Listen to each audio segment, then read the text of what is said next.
Hello everybody. I'm Sue Henkin-Haas,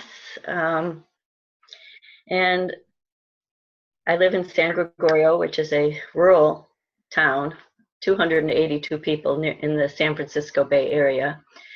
And I guess what's on my mind right now is our protests. I slept my grandson with me yesterday for the Science March, and I was trying to explain to him why it was important for us to march.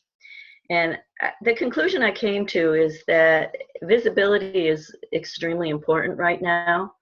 And by getting out there and being seen and speaking up, that visibility can change the tide.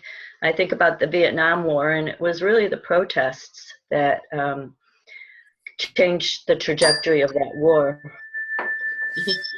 Anyway, I'm for protests. Thank you, Sue. Yeah, and again, this is just very brief, a couple of words. I understand. Libby, I have you next on my screen. Okay, good morning, Libby Traubman. I live in San Mateo, California, over the hill from Half Moon Bay and Wendy and REA. I'm looking forward to today because I've always been an animal lover. And I feel like, they're a very important part of our planet life. And they add so much excitement and beauty and variety. And so anyway, I'm just very interested in hearing what Trish has to say and her wonderful work. Thank you, Libby. Wendy. Good morning. I'm Wendy, and I live upstairs from REA. And I'm just delighted, Trish, to hear about your work, and so glad that Benita introduced us. And I love animals too, and your work with kids sounds amazing. So I'm all ears and looking forward to this. Thank you, Wendy. Benita.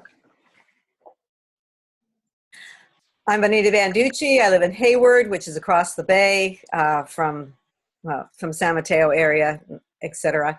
I have known Trish through our work together for women's leadership, and at the same time, I'm bringing also my excitement, my joy for the March for Science, and the experience of bringing my own students from my class yesterday. There were international students from all over the world into the experience of the march by just bringing the broadcast from the online broadcast. But it was very exciting for me to see the diversity and the outspokenness and the action that the scientists are making, and I could tell breaking my own mindset about who scientists are. And so I could go on and on, so I'll just pass now. It was fabulous, and it's great to be here with you, Trish, because you're part of this movement. Absolutely.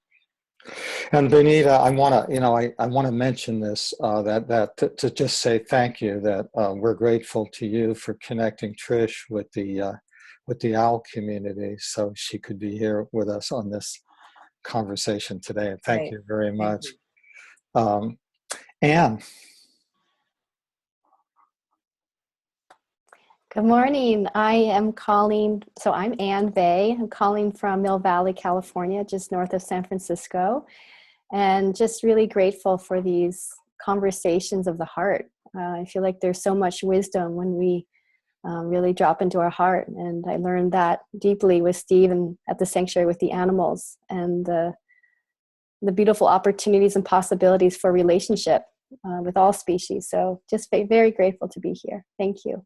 Thank you, Anne. Len,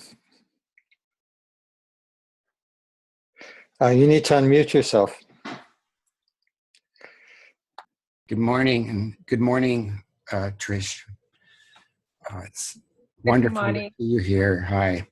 So Libby and I are married, and we are also in the same house here in San Mateo, about a 20-minute drive south of San Francisco, and just over the hill from Wendy and REA. Um,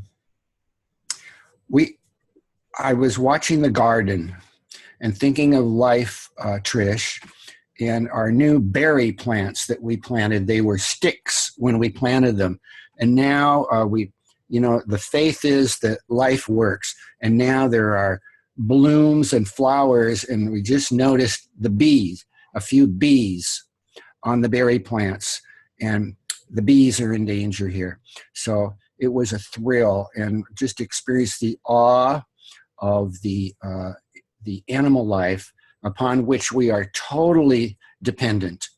And so I appreciate that you know that, and that you are devoting your life to that. Thank you, Len. Bradley. Good morning. My name is Bradley. I live just south of where Bonita is. I live on Fremont. And I guess since seeing Teach Me to Be Wild, I'm just looking forward to learning more about the role that animals play in our lives. And a quick story, we got this possum every night who goes by on our fence, and our dog runs out to starts barking and tries to go after this possum. And the possum just stays up on the fence. But it's just kind of, seeing how animals interact with each other. And I always wonder what would happen if the possum was down on the ground and if he would take out our dog, or if they would just go and be curious about each other. Thank you. Thank you, Bradley. Glad you could be with us. Steve. Good morning. I'm here in Half Moon Bay, and I wanted to support Trish in her efforts to help us all re-envision our relationships with our fellow animals that pretty much share our existence on this planet, because I think that is one of the more important things as we as humans can do on our personal journey on this life.